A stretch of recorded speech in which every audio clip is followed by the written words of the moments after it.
Dans le royaume des cieux, où les nuages flirtent avec les cimes, s'étend la montagne noire, tel un dragon endormi, drapé de forêts enchanteresses et de vallons secrets. Cette sœur cadette des majestueuses Pyrénées s'enroule doucement entre les vignobles dorés de l'Aude, telle une écharpe de verdure tissée par les fées. C'est ici, dans ce pays de légende, théâtre jadis des échos de la croisade des Albigeois, que se dresse fièrement Hautpoul. Inébranlable et mystérieuse, la citadelle veille sur le massif montagneux, telle une gardienne éternelle. Les 7 consuls, surnommés les rois de la montagne noire, portaient avec une fierté royale un blason, orné de 6 coqs aux allures de chevaliers, symbole de leur bravoure inégalée et de leur fierté indomptée. À plusieurs mètres en dessous des remparts de Hautpoul, gronde le torrent impétueux de l'Arnette. Du sommet de son donjon, le guetteur embrasse de son regard le magnifique panorama qui s'étend au-delà du mont Saint-Sauveur, couronné de son église fortifiée, et s'étire jusqu'à la belle vallée du Torré, avec ses prairies verdoyantes. Plus loin encore, le plateau du Causse, où se dissimule derrière un pli du paysage l'antique abbaye d'Ardorel, avec pour fond de toile les hauteurs boisées du Cidobre. L'horizon se révèle dans toute sa vastitude, et le contraste est saisissant entre le premier plan et les paysages qui se déploient. Parmi les bourgeois de la ville, gonflés de sa grosse fortune qu'il cherche à augmenter sans cesse, le chef des archers, Rivière, jouit d'une considération qu'il doit autant à son habileté à manier l'arbalète qu'à la situation élevée de sa famille. Son loisir favori est la chasse, et nul dans tout Hautpoul ne peut se targuer d'avoir abattu autant de sangliers ou de loups, de lièvres ou de chevreuils que son arme n'avait fauché. Seul et accablé de fatigue, messire Rivière regagnait Hautpoul, en cette douce soirée d'été, longeant le lit sauvage et encaissé de l'Arnette. Lorsqu'un rire cristallin, jaillissant au milieu du tumulte des eaux, l'arrêta net. Une appréhension nébuleuse s'empara de lui. Au dernier rayon du soleil disparaissant derrière les sommets, une scène tout à fait charmante s'offrit à ses yeux.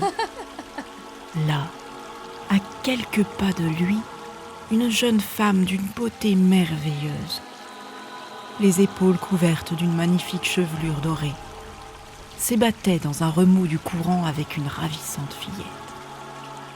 L'enfant et la belle inconnue, sans aucun doute sa mère au vu de la ressemblance frappante de leurs traits, se disputaient avec des rires et des exclamations joyeuses un peigne d'or constellé de diamants. Une véritable merveille, telle qu'aucun mortel ne pourrait en façonner de semblable. Devant cette scène pourtant charmante, Rivière pâlit, car il venait de reconnaître la fée Sorémonde, celle dont les conteurs, lors des longues veillées, narraient les légendes avec une vénération mêlée de crainte. Bien peu ont eu la chance de la contempler, mais tous ceux qui l'avaient aperçue ne pouvaient oublier l'éclat envoûtant de sa beauté, sa splendide chevelure, son adorable fillette et surtout ce peigne d'or, bijou digne d'une reine dont on murmurait qu'il avait été fabriqué par quelque esprit maléfique. Le chef des archers repassa dans son esprit les chants des troubadours. Tous avaient chanté ses louanges, cette Sorémonde, et son nom résonnait à travers le pays, porté par les vents, depuis la noble cour de Raymond à Toulouse jusqu'aux murailles de Montpellier, où même le roi d'Aragon convoquait les poètes dans son palais. Tous chantaient les atours de sa beauté ainsi que la splendeur de son peigne d'or. Tandis qu'il s'abandonnait à ses réflexions, Sorémonde émergea du torrent et courut se reposer sur un rocher de la rive. Bientôt, elle attira auprès d'elle son enfant. D'une main aussi pure que la neige, elle saisit l'objet de toutes les convoitises, le peigne d'or, et lissa avec douceur les boucles dorées de la fillette. Soudain, la fée sentit le regard perçant de Rivière. Emportant sa fille avec elle, Sorémonde se retira brusquement dans sa grotte parée de chèvrefeuilles qui lui servait de palais. La nuit était tombée sur Hautpoul, lorsque le chasseur passa les portes de la forteresse.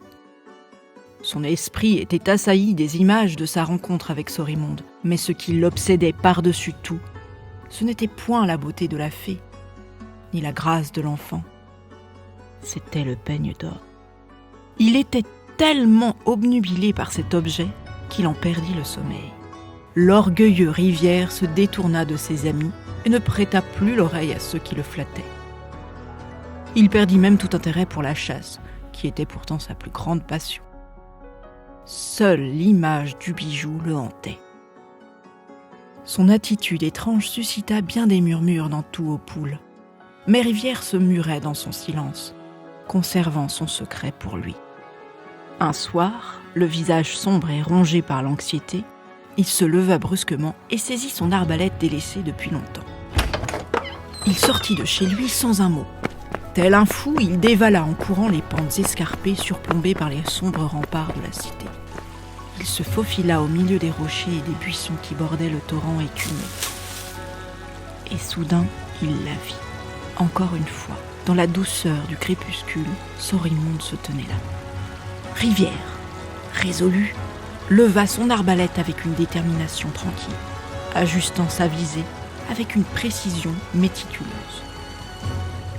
Il libéra le carreau, mais à sa grande consternation, ce fin tireur, dont la renommée n'était plus à faire, observa son projectile tomber lamentablement à quelques pas devant lui. Sorimonde, la fée resplendissante de grâce et d'allégresse, indiqua du doigt son échec, se gaussant de lui, son enfant riant à ses côtés. Dans les jours suivants, Rivière, tourmenté par un désir brûlant de s'approprier le peigne d'or, se lança obstinément dans ses entreprises néfastes. Mais chacune de ses tentatives vaines ne faisait qu'intensifier son amertume et son avidité pour l'objet de sa convoitise. Après un nouvel échec déchirant, il se résolut à escalader le sentier abrupt, jonché de larges dalles qui menaient à l'antique église de Saint-Sauveur. « Je vais confier mon secret à mon cousin l'abbé, » se dit-il. « Je suis certain qu'il le conservera. Peut-être que lui, en tant qu'homme d'église, saura-t-il me donner l'astuce qui me permettra de m'emparer du peigne d'or de Sorimonde. » Parvenu à l'église, il confia à son cousin sa mésaventure avec la fée. « C'est évident qu'il s'agit là d'une enfant du diable, » rétorqua le prêtre. « Mais pour triompher, il y a une méthode inébranlable. Attache à ton carreau une pièce frappée de la croix de Toulouse, emblème de notre Seigneur le Comte. Ainsi tu ne manqueras pas ton but. Ta fidèle arbalète, avec sa précision coutumière, atteindra sa cible et Sorimonde, mortellement touché, te laissera son précieux bijou. » À l'écoute de ces paroles, l'espoir se ralluma dans le cœur de Rivière. Dès le lendemain, alors que le soleil déclinait à l'horizon, il se trouvait à son poste habituel, théâtre de ses précédentes mésaventures. L'heure tant attendue approchait. Celle où Sorimonde, la fée aux cheveux d'or, faisait son apparition. Elle se révéla plus éblouissante que jamais. Un voile diaphane drapait à peine sa silhouette enchanteresse, tandis que ses longs cheveux dorés cascadaient librement sur ses épaules. Ses yeux, d'une profondeur et d'une clarté saisissantes, semblaient chercher du regard son malhabile adversaire, un sourire énigmatique ourlant ses lèvres.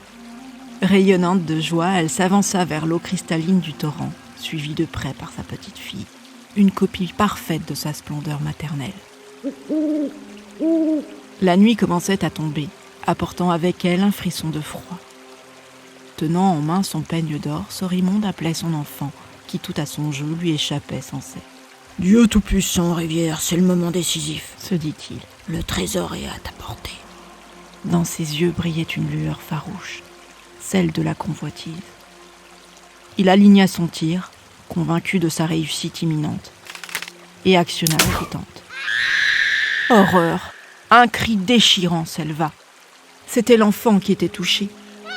La mère, anéantie de douleur, jeta dans la rivière agitée le peigne d'or, désormais sans valeur, et emporta dans ses bras sa petite fille, une blessure sanglante ternissant sa peau autrefois nacrée. Mais la fée, qui menait une vie faite uniquement de rire et de jeu, s'arrêta au seuil de son foyer, qu'elle ne franchirait plus jamais. Entre les sanglots qui inondaient le corps inerte de sa fille bien-aimée, elle se retourna et maudit le misérable vaniteux. « Malheur à toi, assassin de mon enfant! De grande rivière que tu étais, tu deviendras petit ruisseau. » Puis elle disparut, et nul ne la revut depuis. Le vainqueur de Sorimonde fouilla en vain le torrent pour retrouver le peigne d'or, cause de son forfait. mais jamais il ne put le retrouver. Cependant, la malédiction de la fée s'accomplit, et la lignée de Rivière, déclinant de chute en chute dans l'obscurité et la misère, disparut complètement dans l'Opoulois. Il ne subsiste de cette légende que la grotte de Sorémonde, encore connue sous le nom du Peigne d'or.